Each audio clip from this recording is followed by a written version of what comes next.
Hello, this is Michael Hogue, President of the American Pharmacists Association, and welcome to our weekly webinar series on COVID-19. We are excited to be able to share information with pharmacists, student pharmacists, and pharmacy technicians about the latest with COVID-19 and the pandemic. I am not joining you today via video because I'm having some internet connectivity issues. I also am joined today by APhA staff member Meg Frieder, who's in policy and practice affairs, and she'll be helping me out with moderating if we encounter any technical difficulties today. Our featured speakers today are Amina Abubaker, who is the owner of RX Clinic Pharmacy in Charlotte, North Carolina, and president of the APhA Institute. She is a clinical pharmacist and certified HIV specialist, as well as a preceptor to the UNC Chapel Hill residents and students from several schools of pharmacy.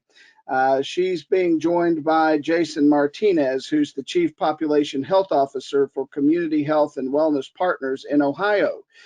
He there oversees the disease management programs, care coordination, and the case management for their practice. He also is the coordinator-elect for APhA APPM's Care for the Underserved Patient, SIG, and is a board-certified ambulatory care pharmacist. Now, you might suspect because they are our key speakers today, our key topic is going to be chronic care management in the era of COVID, and we're excited to get the insights of these two experts in the field.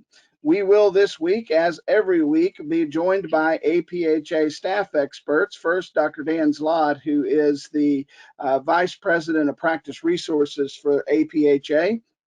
Dan comes to us after a 10-year career with NIH as an oncology pharmacist and immunology specialist, and also Elisa Bernstein, who is the Senior Vice President of Pharmacy Practice and Government Affairs at APhA. Dr. Bernstein is a career-long FDA staff person with senior executive leadership responsibilities there, brings a wealth of knowledge to APhA, and we're so grateful that she's joining us today to share the latest. And as you all know, there's been a lot going on with provider status and pharmacist testing in Congress this week, so you won't want to miss the last part of our show today because Elisa is going to be sharing updates about what's happening in Congress related to provider status. So just to give you folks a little bit of an overview, if this is your first time joining us, we generally will do an interview with our two guest speakers today for a period of time. And then once we're finished with that, we'll take questions from the audience that can be about any topic related to COVID-19. In fact, if you look at your GoToWebinar control panel, you'll see the questions box. And if you have a question, you can go ahead and enter those questions in now. We'll take them on any topic related to COVID-19, not just chronic care management, which is today's topic, although we are happy to take them on that topic.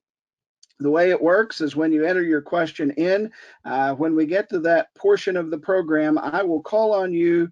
APhA staff will unmute your line, and then you will be able to verbally ask your question of our speakers. If for some reason you do not have audio capabilities today and you'd like for your question to be asked, just simply type into the question box no audio and then enter your question, and I'll be happy to ask your question on your behalf. If you are joining us today with a cell phone or a landline phone, please be sure that you take a moment just now to enter your audio PIN code from GoToWebinar into your phone. This will give us the ability to unmute your line so that when you have a question, we'll be able to call on you to ask that question. Also, I will just point out that the handout for today's program, which includes the PDF of the slides, is available for download on the GoToWebinar control panel. And of course, we will, as we do every week, post the recording of this webinar as well as the handout from this webinar on the COVID-19 section of Pharmacists.com. You just go to Pharmacists.com, click on the main banner at the top of the page for COVID-19 resources, and you'll be able to find the recording of today's program as well as the handout for today's program. So without any further ado, I would like to ask our two guest panelists to activate their webcams and join the audience today. We are so excited, Jason and Amina, to have you with us. Thank you so much for joining us on today's show. All right, is your audio on? Let's do an audio check real quick. Can we hear you? No, Amina, I can't hear you. Jason, I can't hear you either. How about now, Michael? Yeah, we got you both now. Thank you both very much. Well, I tell you what, let's start with Amina and then Jason. Could you just give everybody on the call a little bit of a sketch about your practice? So just tell us a little bit about your practice. Amina?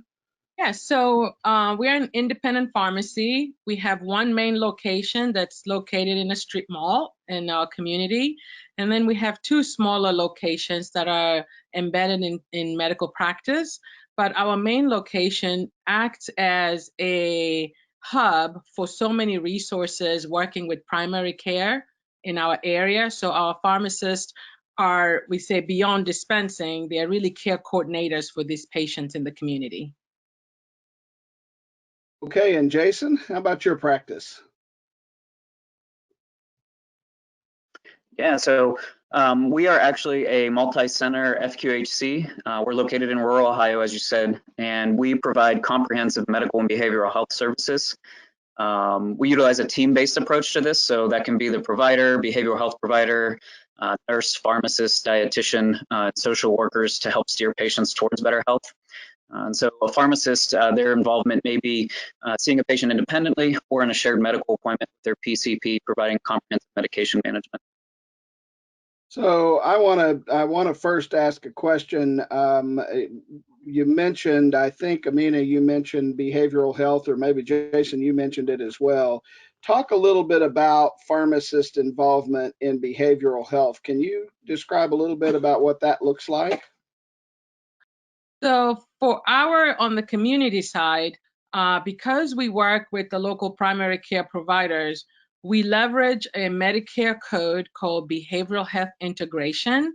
And this is a 20-minute touch point where a clinical staff working under supervision, general supervision from a qualified health provider can follow a care plan with patients that have a mental health issue or a substance use disorder. So we have a care plan, and every month we contact the patient and perform a validated rating scale, whether it's a PHQ-9, and this helps the provider keep the medications adjusted accordingly.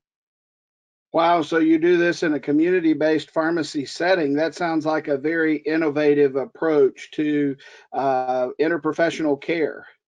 Yes, because a lot of these patients were being lost to follow up and touch up, and we leverage the touch points that the community pharmacy has, where patients are picking up their prescriptions every single month, and then connected that to their provider. So this has been very helpful for our providers who are taking care of this vulnerable community or population. Yeah. Well, Jason, I know that we have heard so many stories about consumers who've been told to stay home, especially early on in the pandemic. Consumers were told to stay home. People were afraid to get out of their homes. In fact, the health systems were largely shut down for a large period of time and told if you have symptoms of COVID, come in.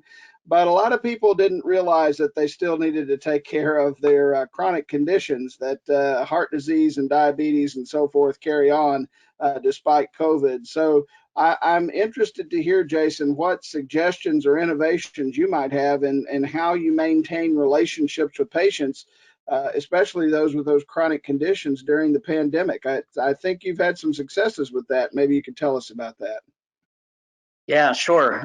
So kind of similar to, like you said, early on in the pandemic, we actually decided to close one of our physical locations, mainly to serve as a sterile site, should our other locations be exposed and have to be closed. So because of that, we had to communicate it quickly with our patients that primarily use that location. And so we immediately kind of jumped on social media, our website, and then we sent out an automated phone call to everyone. And for years and years and years, we have relied on social work to help patients kind of gain access to certain benefits. But we realized that some of our patients may have not received that automated phone call, especially if they have a subsidized cell phone, and had no more minutes left in the month. So we did a little bit of background research and found out that 97% of Americans have access to text messaging, and generally an unlimited number of text messages, even on those subsidized cell phone plans. So we decided to shift to actually a text message format just to ensure that all of our patients were being communicated with. And instead of it being like a single direction, just a text message out, we chose a two-way texting solution where we could text and then the patient could text us back. So we use that to really check in on our patients. So anybody who is scared to come into the office, who maybe couldn't participate in a telehealth video call, we could still text them. And then also just to follow up on patients who were seen in the office and maybe had COVID-like symptoms, but weren't at the time, we couldn't test them at the time just due to testing requirements.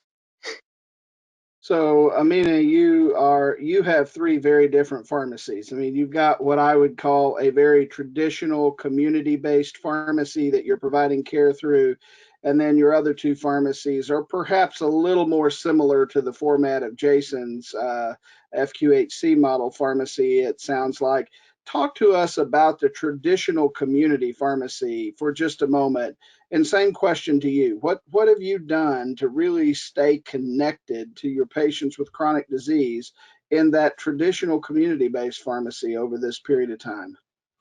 Sure. So as soon as our world turned and we heard that patients we were all on stay-at-home orders, and the Medicare population was told, they are the most vulnerable and not to go outside, even to their doctor's offices, if this was not an emergency. So as a community pharmacy, the first thing we thought about was access to medication. So if these patients aren't able to get out, what do we do? Luckily, as an independent pharmacy in the community setting, we now pride ourselves that we were innovative a long time ago when we were offering delivery. So a lot of our patients didn't even worry that they would get their medications. But what happened is we realized local primary care, some of them were closed. So immediately we started running refills to figure out which patients are going to be impacted for the amount of time of the stay-at-home orders. And that led us to discover patients that are going to run out of refills, and what do we do? So we were proactive to contact their providers in getting a standing order for maintenance medications such as high blood pressure and things like that, and diabetes. But as we were talking to these providers, we started leveraging some of our knowledge to help them set where we could refer patients back to them in doing telehealth. So we were very instrumental in getting some of our smaller independent doctors to adopt telehealth. So even if their doors are closed, but we can loop the patient in keeping those. So instead of them just giving us a refill, we now have a patient on the call, and then we connect to the provider. They do their televisit. We get the prescription, and then the patient is in the loop. And then we started, just like what we learned from vertical integration, such as where Jason is, we just take the knowledge of the vertical integration and we just go across each provider, one community partner at a time. And so we were able to increase the non-face-to-face codes that these providers can utilize. So we can do the work and they can bill for the work, and then they can pay us for productivity for our job. So chronic care management became such an important aspect for following up all the patients with 2 or more chronic conditions with a care plan and a care log that kept the doctors informed and looped in. And also, we now got our drivers to go to the home and set up remote patient monitoring devices. So we were now able to also get data, which our doctors were using it during their telehealth visits as well. So it's been fun. Wow, it sounds like you have just a really great relationship with the physician providers in your area, and that you've really been quite proactive. And I commend you for that in reaching out to the providers. And it also sounds like you've had quite a win-win as it relates to payment for services, that you've been able to help the physicians maintain opportunities for patient care, which improves their bottom line, and you've also been able to ensure financial stability within the pharmacy by providing chronic care. So that's great. I commend you for that. Jason, I'd like to hear on your side, how have you had to change the way you deliver care to your patients with chronic conditions? I mean, you talked a little bit about the texting earlier and using texting. Are there other workflow changes that you've experienced in the ambulatory care setting that you think our listeners might find interesting? Yeah, absolutely. So kind of similar to Amina, we absolutely decided to expand our chronic care management services, and we utilized this text messaging as a way to do it. So pre-COVID, we had already been monitoring patients remotely through continuous glucose monitors. Those were patients, though, that had internet connectivity, sometimes a computer or a cell phone that could connect to us and upload their data to us, and we would watch that. But really with this two-way texting, we help to kind of bridge the gap between people who maybe don't have internet connectivity and have a phone that only has texting capabilities. So what we did with that was we targeted our highest risk patients first, but with this texting option, now we can connect to them and they can text us in their weight every day. So we're identifying heart failure worsening much earlier. They're also able to send us their glucose readings. So we have some patients sending it to us every day. Some patients are sending it to us every couple days. So we're able to titrate medications up much more rapidly while keeping these vulnerable patients out of the office. Patients who have maybe a little bit more newer phone that have the ability of still taking a picture and sending that across to text. Some of them, they're taking pictures of their glucose logs, different things. We even had some patients taking pictures of their food, of their plate, and kind of asking us to share it with our dietitian, give some feedback on what they could change. So our wraparound services grew quite a bit through specifically this text messaging option. Well, that's really interesting. I tell you, it's amazing how pharmacists are so adaptable during emergencies. I feel so proud of our profession because I've seen pharmacists respond in innovative ways in different crises that have occurred across the country. But I think during the pandemic, our profession has really shined, and it makes me very proud to be a pharmacist. And I know that you both feel the same way and are excited about that as well. I'm curious to hear from both of you. What has surprised you most about this pandemic in terms of well, just anything? I mean, is there anything as a pharmacist that has just really surprised you about the pandemic? Amina, you want to start? So I think number one, we always knew that healthcare was a safe place to be. So when I heard my medical providers laying off individuals or closing their practices, that did surprise me, and however, it wasn't that they couldn't operate, but they had not leveraged modern day technology. So a lot of these practices were late adopters of like telehealth and telemonitoring. So yes, that was one shocking, knowing that primary care provider can close, thinking we need them to be open, and then being grateful that as pharmacists who've just kind of been finding new opportunities constantly, we had solutions for them. Yeah. Jason, what about you? Has anything really surprised you with the pandemic? I think the biggest surprise we had was, we had focused on that vulnerable population of our older patients first. And I think we spent a lot of time trying to brainstorm how we were going to interact with that population in a way that was meaningful for them, while still keeping them healthy and not necessarily bringing them into the office for something that perhaps could wait or could be addressed, over a telephone. And we had found it was just very, very resource heavy to be calling patients and, maybe not reaching them and waiting for a call back and things like that. So we had some reservations at first about moving to this texting platform because we thought our older population just wouldn't respond. And I think we're most surprised because that's probably who's responded the best, actually. So many of them have said things that just, we're somewhat almost embarrassed to say now that we didn't even think of, but a lot of them will say, actually I'm hard of hearing. And so calling on the phone isn't even all that helpful maybe. Whereas a text, I can read it, I can respond back. Some of them, maybe have some memory loss and may not remember everything discussed over the phone. So if we're giving new directions or something like that, being able to text to them their care plans and next steps, now they have easy access to it. And we found even actually our patients who have came back into the office since will say, can you still text me, the plan kind of moving forward? I might take this printed out kind of visit summary home with me, but I'll lose it. I won't remember where it went. And then when I need to refer back to it, it's not available. So really, I think it's our older population responding to the text has been the biggest surprise. Yeah, it's great. Again, I think it represents a great innovation. And I'm curious to hear from both of you. Have there been regulatory barriers or laws that have stood in the way of you being able to provide care at the top of your training?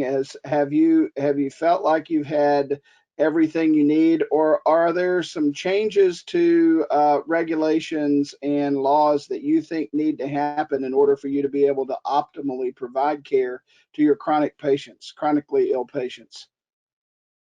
Sure. The fact that we have shown evidence that we were able to be integrated into the care team, even in the community setting, and be able to offer this service and help the patients, payment reform is the biggest barrier, because right now we can do the services, but it has to be billed under the actual medical provider, and yet the full service is being done by a pharmacist. So that would be a law or a regulation that would really help pharmacy. Absolutely. I think provider status is a hot topic, and we're going to ask some questions of our government affairs folks about that here in just a little bit. Jason, any barriers that you've seen that we need to think about? I would have to agree along the lines of payment reform and provider status. We are sustainable in our practice just because of our co-location. And so we have some different revenue streams through diabetes education, the chronic care management billing codes, and then we, due to provider status, we have to participate in a lot of our visits in what we consider to be a shared medical appointment. And so it is a team-based effort, and it's nice for the patient to see their pharmacist and their PCP working together.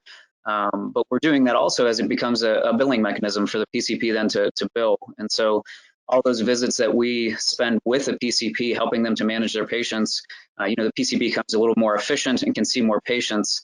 But it, was born out of a need to create a workaround to create some revenue.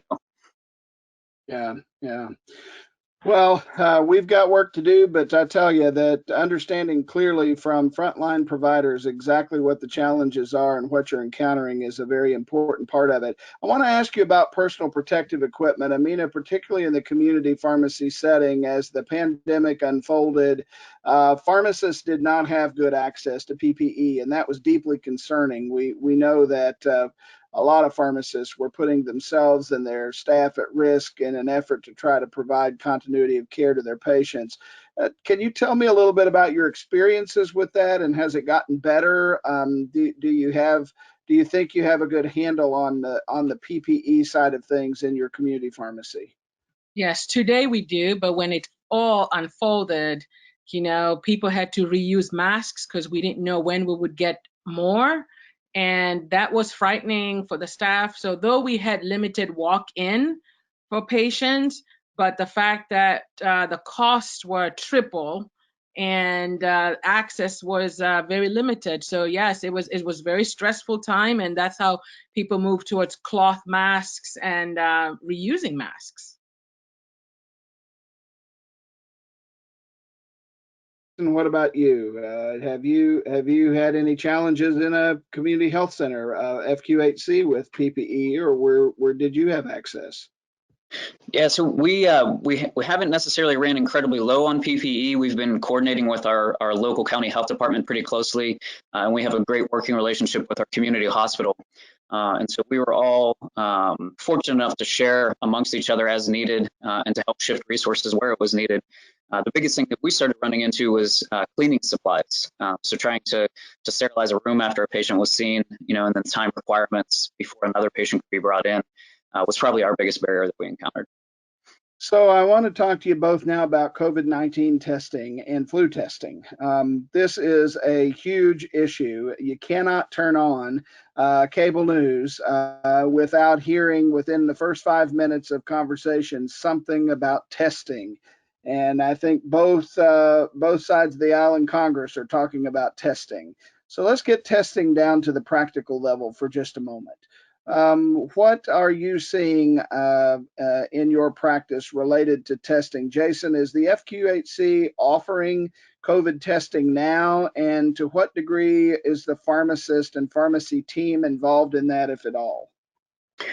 Sure. So we are testing. Actually, as far as the team being involved, we were responsible for actually helping to navigate and choose which specific tests we're using. So currently we're using a PCR test while we're awaiting the arrival of an antigen test to even expand our testing options.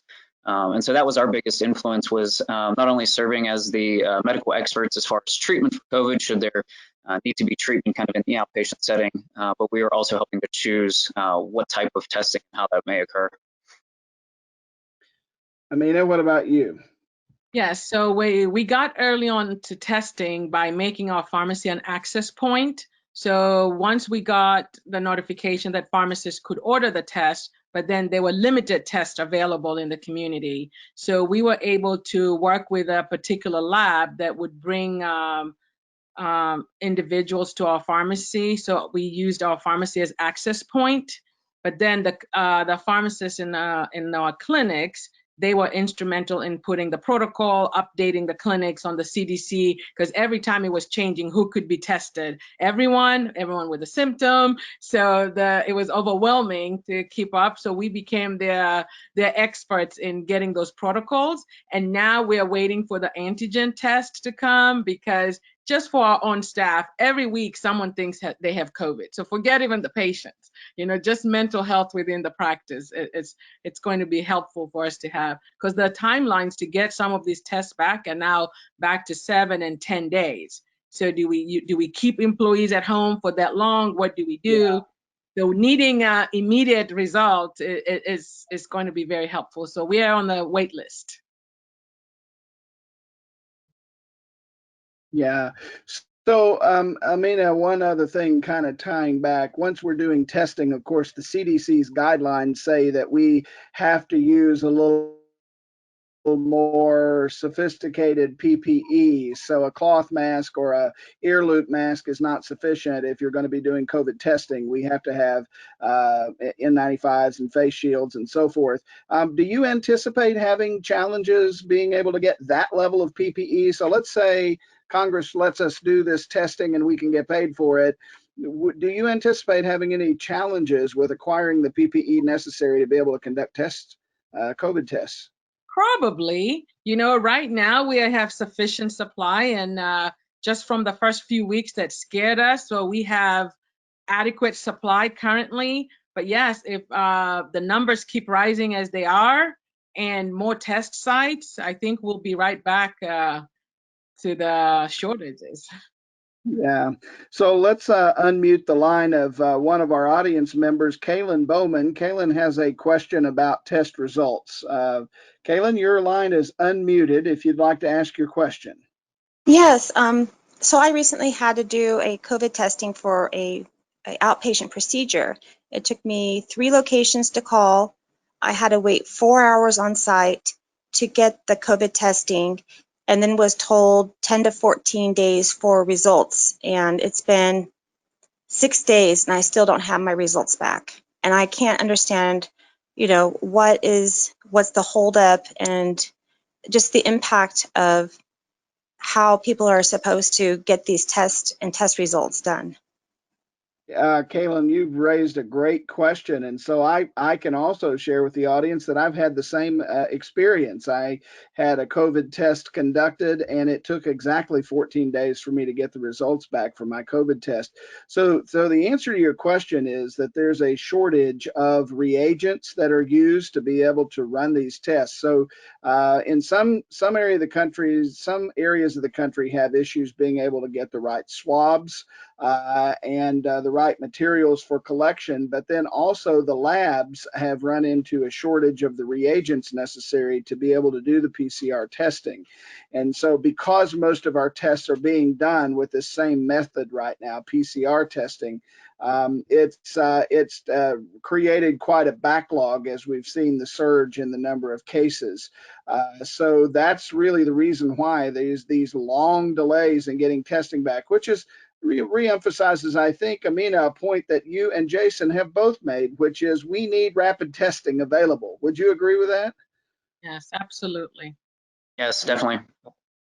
Yeah, so you know, one other thing that I would like to point out, and I may ask Dan Zlott from APhA staff to answer this question. Dan, there's you know, when a person has potentially been exposed to COVID-19, how long should they wait before they're tested if they're completely asymptomatic? I mean, I understand that you don't test positive immediately after you've been exposed. Dan, could you enlighten us just a little bit on that?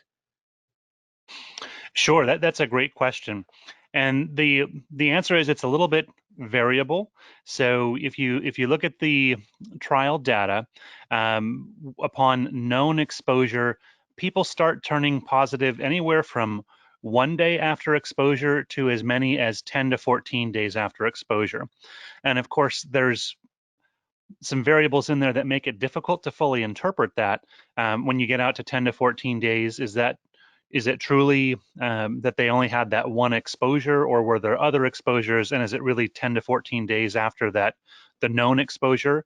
So there's some variability there. The average, if you want to say average, in the literature is somewhere between 2 days to 7 days, is a little bit of a smaller range before people with known exposures seem to start testing positive. And why that is, we don't entirely know.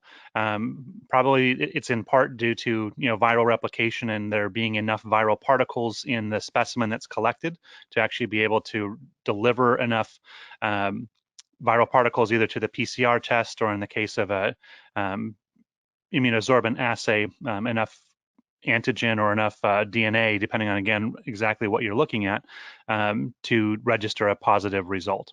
So Yeah. the answer is a Yeah, little well, bit unclear, that's great but in that information. ballpark. Yeah. No, that's great. That's a great answer. I know within our health system, we generally ask people who are asymptomatic but who had direct exposure, as defined by the CDC, to wait until at least 5 days after their test to be tested. That the longer they wait after that exposure, that generally is the case. I'm curious to know, Jason, in your clinic, do you have a protocol in place that you follow for post-COVID exposures that are asymptomatic? I think pharmacists need to be very aware of this issue because people will come into community pharmacies and ask about this. Yeah, absolutely. So we're trying to tell everybody to at least day 3, to wait until day 3 if possible. We're encouraging day 5 as well, but due to scheduling conflicts or whatever, if they need to do it by day 3, that's the earliest we're doing it. Okay. We have a question here for Amina, a little bit more about the behavioral health side. That's not something that we spent a lot of time talking about in terms of, we realize that there's a need for more behavioral health resources in the community. Can you tell us a little bit more about the breadth of services that you're providing related to behavioral health, and the provider types you're engaged with, and what chronic behavioral health issues are you addressing? Yes, so for our pharmacy, because we work with primary care providers who are also prescribing medications for opiate or opiate dependence, and also they are comfortable treating anxiety or depression. And so these patients a lot of times get referred to other services that they don't go to. So the provider does a great job of diagnosis and putting them on medications, and they'll refer them to behavioral health support, but a lot of patients don't go. So with this, changing our community pharmacy that touches the patient every single month. They're comfortable in calling us. We've built relationships to give us those resources to be their behavioral health coaches. And we follow the standardized tools. So if we have our patients on opiate dependence, then we ask the provider what tool would give you data to see that the patient is improving or they need med changes, and also keeps the patient accountable. And then if it's depression, anxiety, we found that was being worsening around COVID with social isolation and a lot of uncertainty. And these patients actually needed more med adjustments. So if we didn't have this touch point of just 20 minutes every single month for them to know, they can let us know how they're feeling, and then we can tell their provider, then I think it would have been worse. Some of them would have to have gone to the psych hospital. So it would escalate if we don't touch these patients frequently. What a great story. And really, I'm so glad that we've got lots of folks on the call today from state pharmacy associations and from APhA government affairs staff, because you're illustrating in a very real way why we need pharmacists to have provider status under the federal regulations, because access to these services is critical. And related to that topic, one of our regular participants in our webinar, Starlin Hayden Grading, has a question and some input. I have to unmute Starlin's line so that she can make her comment and ask her question. Starlin, you are unmuted. Can you hear me? You may be muted on your end. We can hear you now. Okay, great. Thanks for your question. Go ahead. I've been getting several calls from pharmacists who are embedded in a physician practice that provide a multitude of services like you guys do. And recently, after the relaxation of the telehealth rules and allowing us to have auxiliary personnel to work telephonically or televisual along with the physician, but not having to be in the same room, they're getting some pushback from the regional MACs, because in that same relaxation, they added occupational therapists and physical therapists, and they're requiring them to have signage from the doctor. But we, a long time ago, received under auxiliary personnel. So I wanted to know if you were getting any pushback from your MACs, and I would love to have all of us collaborate on this so that we can help CMS explain things to their regional MACs. And the MAC is the Medicare advisory contractor that advises each of our regions, and they're not consistent. Thank you. That's great input, Starlin. Yeah, Jason, are you or Amina, either one, having to deal with the Medicare carriers regionally, and are you getting any pushback on the services that you all are providing incident to the physician? So we chose strictly because we didn't want to have to deal with the pushback.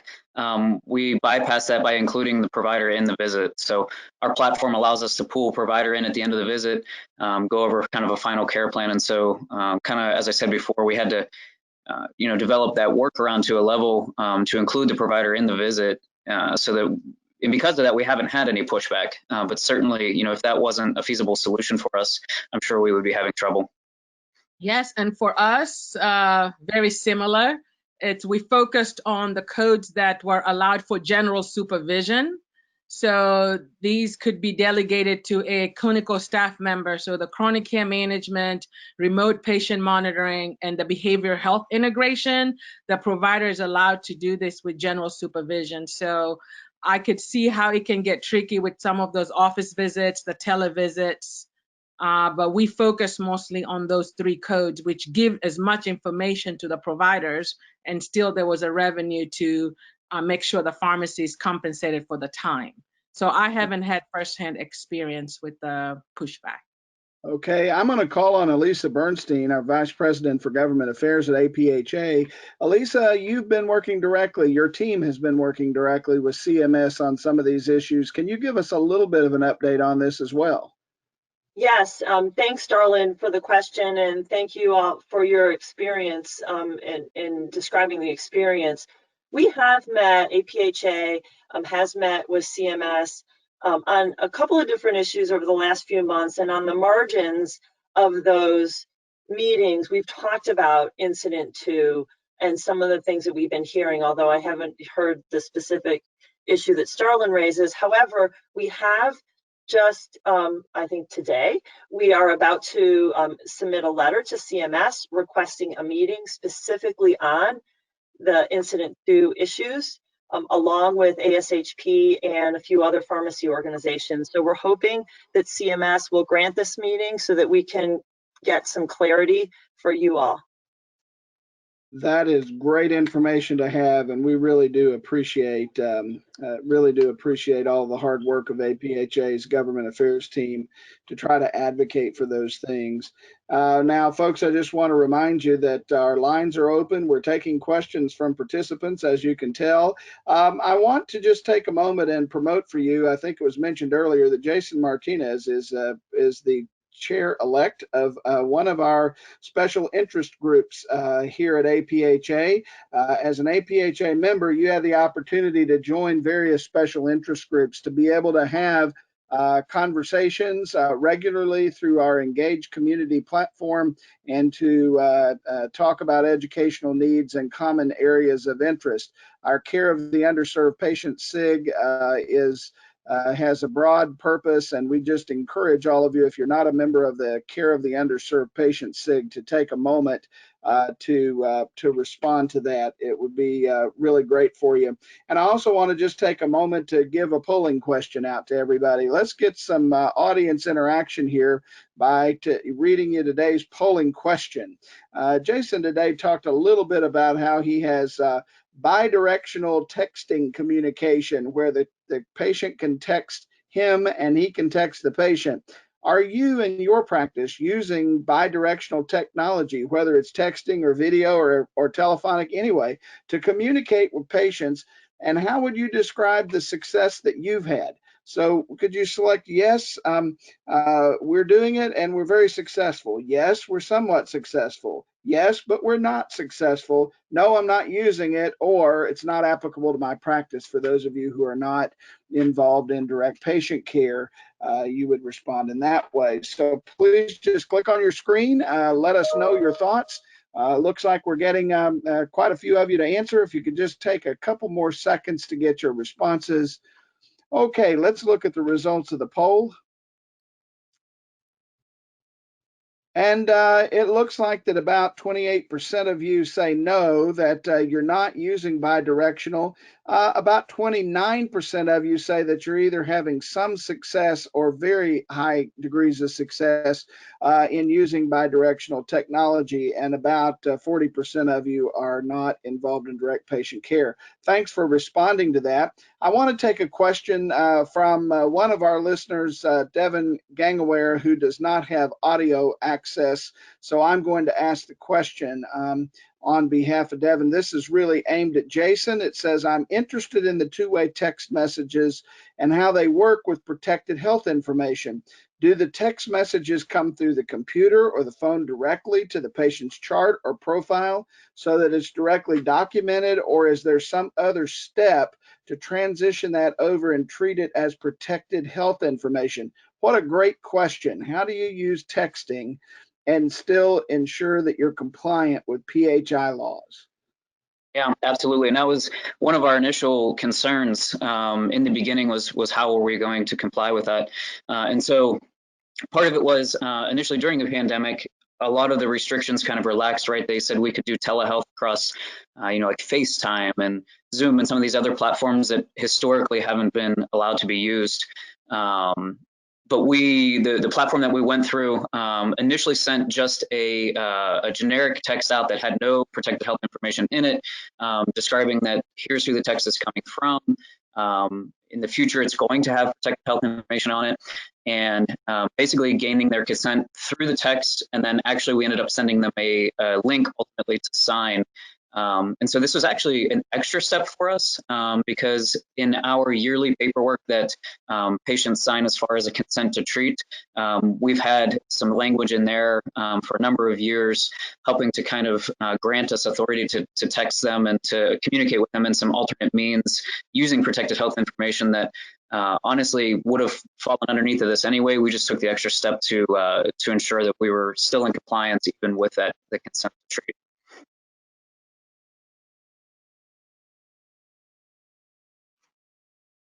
Okay, well, sounds like you really thought that through carefully. And I know there, as you said, there have been some federal regulations that have been relaxed a little bit to give us a little more flexibility. That leads me to a question that I have for Amina. Are there regulations that were relaxed by CMS and the feds and the state governments that you hope that we make permanent in the future? Is there anything specifically that you say, this really helped me provide better patient care, and I hope that we make this regulation or legal change permanent after COVID's over? Anything that comes to mind? Yes, the supervision where you could do the services and you don't have to be in the same suite as the provider, that has been very helpful. So we could do more without having to have our pharmacists go to the medical practice just to meet that requirement. Yeah, that's great. Okay, Jason, what about you? Anything at all you identify that we need to make permanent? Yeah, the relaxation on these telehealth rules, you know, from Medicare reimbursement to private payer reimbursement has been significant for us. It was something that we wanted to do for a long time, and we're just had that barrier of payment. And we've found that it's a great way to connect with people, you know, meet them where they're at. Many times our patients have means to do telehealth, but they just don't have a ride to the office. And so things like that would be wonderful to be able to continue. And now that we've been living in this world for a few months, we have our efficiencies down. So it would be wonderful to be able to continue that. That's great. We have a question from one of our listeners, Prima Nwachuku. Prima Nwachuku, we're going to unmute your line so that you can ask your question. Okay, I'll ask your question for you. Her question is, how successful is telepharmacy? Are the pharmacists being remunerated by Medicare and commercial insurance? So we talked a little bit about that and how you're approaching the billing. I mean, and maybe a little bit, Jason, on how you're approaching it as well. But how are commercial payers handling this? We talked a lot about government, but how about commercial payers? Are they recognizing your services, and is your practice able to receive compensation for the pharmacist services? Amina, let's start with you. We haven't gone the commercial route because our pharmacy mostly serves Medicare patients and Medicaid patients. So with the commercial, we haven't gone directly. And if we do any of those services, it's really the co-visits with the provider. Right. And Jason, I would assume in the FQHC, you probably don't have much in the way of a commercial payment group. Is that correct? Not a very large. We do have some, and we have specifically a value-based contract with one payer who initially wasn't offering any kind of telehealth services, and then eventually they did come around, and we've been successful in billing them, but it's a relatively small percent of our population. One of our listeners, Amanda Applegate, Amanda has given us an idea for a poll to see whether or not pharmacists are struggling to access PPE. So Amanda, we're going to go ahead and just do the poll question right now. Are you still struggling to access PPE for yourself or your pharmacy staff members? Just tell us yes, no, or not applicable to your practice. So everyone, let us know. Are you still having challenges right now in accessing PPE for yourself and your pharmacy staff? All right, we're getting answers in pretty quickly. If we could just get a few more of you to click on the screen, I would really appreciate your responses on this one to see where we're at with pharmacists accessing PPE. All right, then we can close out the poll. And 28% of you say that you are still, in fact, having trouble finding PPE for yourself or your pharmacy staff members. And that's an interesting thing, and we'll talk about this. I'll go ahead and tee this up now. Next week, we are going to have a very special show. We are going to have a show with the title of "So the Pharmacist Has COVID. Now What?" We will have a couple of pharmacists joining us on next week's show who were diagnosed with COVID during the COVID crisis and had to manage the patient care. We're going to talk about their experiences as pharmacists with COVID and what they had going on, and we're certainly going to address the issues of PPE with those pharmacists next week. So tell your friends they don't want to miss next week's webinar, because this will be a great opportunity for us to talk to pharmacists who have survived COVID. So we're real excited about that. Now, I am going to thank Amina Abubaker and Jason Martinez. Doctors, both of you have given us some great things to think about today. We are so grateful for you sharing your wisdom with us and your insights into your practice. I think I could talk to you for another hour. I've got another hour's worth of questions for you. But this has really whetted our appetites today for more information about chronic care management and the opportunities that COVID might be presenting. So with that, thank you for joining us. And I'm going to ask now Elisa Bernstein to join us and to share information with us about what's been going on with advocacy for pharmacist provider status and a host of other things at APhA this week. Elisa, thanks for joining us, and we're anxious to hear what's going on in Washington. Great, thank you. There's a lot going on. In fact, we've been really busy here in Washington, and a couple of, I guess it's on Friday, the president announced 4 executive orders targeting reducing drug prices. One of them had to do with PBM rebates, and it directs HHS to revive and complete the rulemaking process of a proposed rule that was never finalized in 2019, and to provide a safe harbor protecting manufacturer discounts provided to beneficiaries at the pharmacy counter. So the idea is, let's lower prices for beneficiaries at the counter. That rule was never finalized because the Congressional Budget Office estimated that the rule would cost too much and increase premiums for Part D beneficiaries. So this executive order directs CMS, or the Office of HHS, to finalize the rule, but only after confirming that the action is not projected to increase federal spending and Medicare beneficiaries' premiums. So whether or not they can do that, I think that's a question. And so we'll have to see what happens there. The other executive order deals with drug importation, and it directs HHS to complete a rulemaking that they started late last year to permit the importation of certain drugs from Canada. They also directed HHS to grant waivers to allow personal importation, provided that it can be done at no additional risk to public safety and at lower cost to Americans. Unclear if that can be done safely. It also authorizes HHS to permit reimportation of insulin and epinephrine upon a finding that it's required for emergency medical care, but it's unclear what emergency medical care is.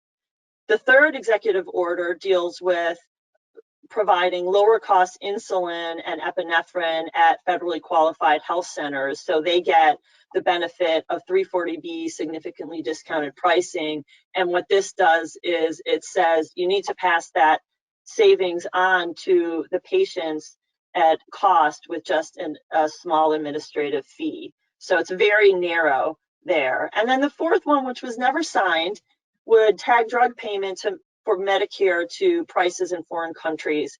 And you've probably seen this in the paper that the president said that he'll be meeting with drug companies. He's planning on meeting with them next week to try and look for some alternative way to lower prices. And he has said that if there is no significant plan or alternative plan that he will sign this executive order. So we'll have to wait and see what happens there. The next slide. On the next slide, so in the executive order that called for the rebate reform, it did not say anything if it covers a DIR fix, and a DIR fix to eliminate the retroactive fees at pharmacies. So APhA, along with 5 other national pharmacy organizations, just wrote to Secretary Azar to let him know that although we appreciate the need to lower prices, it cannot be on the backs of pharmacy. And we noted in that letter that without pharmacy DIR fee reform, the impact of implementing a system to pass rebates onto patients at the pharmacy counter may prove disastrous for pharmacies. So we hope and expect to meet with HHS on that in the very near future. And also, despite pharmacies' lobbying efforts, including those that are APhA lobbyists, to include a DIR fix in the new legislation being discussed, it is not in there, sadly. On the next slide, I'm going to give you an update on provider status. So testing and immunization provider status. We've been pushing for several months now for a narrow provision for pharmacists as providers under Medicare Part B for COVID and flu testing and immunization services. And so this provision, and these are services that would be provided as paid to other healthcare providers providing testing and immunization. That's what we want. It wasn't in the last bill that was passed a couple of months ago. It isn't in the current House bill, which is the HEROES Act. It is not in the HEALS Act, which was just issued on Monday night by the Senate. We are told that it isn't in there because the Congressional Budget Office has not provided a score, which is the cost of the provisions. And we are pushing and hoping that they will issue a score soon so that this can be included. The House HEROES Act and the Senate HEALS Act are far apart from each other. And so the Congress will be negotiating during the next few weeks to get an agreement. And we continue to work with the House and Senate staff to get this included. We're also working on getting a sign-on letter for non-pharmacy organizations to support our provision. But now we need your help. We need your help right now, and we really need to push here because this is our chance, and we're so close. So we need you to reach out to your legislators to include our provision in the bill. You can go to the actioncenter.pharmacist.com in order at campaigns and coronavirus to easily send letters to your legislators in one click. You can also call your legislators. We also need help getting this recognized by House and Senate leaders. If you want to reach out to Mary Ryan Douglas, whose email is below, she can help you, provide you a script if you want to call your legislators or give you whatever tools and materials you need to help make this happen and push it over the finish line. And now I'm going to turn it back over to Michael. Thank you. Great, thank you, Elisa. And I just want to reiterate, we really need every single person taking action today. If you sent a letter last week, 2 weeks ago, that's great. Thank you for doing that. Today, would you please pick up the phone and call your senator's office and your congressperson's office? It is really critical. We are on the home stretch, and we need every pharmacist helping out. Especially, we need help reaching out to the leadership of the House and the Senate, and we hope that you will take action to do that. Now, we also have a new APhA 15 on COVID-19 15-minute CE program coming out Friday. It's dexamethasone data in COVID-19, and many of you have asked about that. And it's also a new mRNA vaccines for COVID-19 webinar that's available. Again, you get 15 minutes of CE for these folks. You can't go wrong with a little CE. The other thing we want to tell you is there's a new practice resource on pharmacy models for COVID testing. We provided you a couple of flow charts based upon our multitude of interviews with pharmacists who are actively engaged in testing in their practices now, as well as the provisions that CMS and others allow for in terms of COVID testing. So these are a couple of models for how it can work, and we've given you a step-by-step. So those are available in practice resources. And remember, in your handouts, all of the links are active. You can just click right on the link and it'll take you right to the resource. And that reminds me that we all need to engage with each other. Post your questions through the Engage forum on through the COVID-19 forum on pharmacists.com, and that also means that we need all of you as members. If you're not a member of APHA, let me just encourage you today to support APHA by joining. We need to see you in our membership ranks as well. Now, next week, as I've already told you, we're going to have a program called Now, so the pharmacist has COVID, now what? We'll be joined by two pharmacists who have survived COVID and have some insights to tell you about. That'll be next Thursday, August the 6th from 1 to 2 p.m. Eastern time, same place. Ladies and gentlemen, thank you so much for joining us today and for all of the things that you're doing to fight for your patients. And so thanks so much for everything. Have a great day and God bless.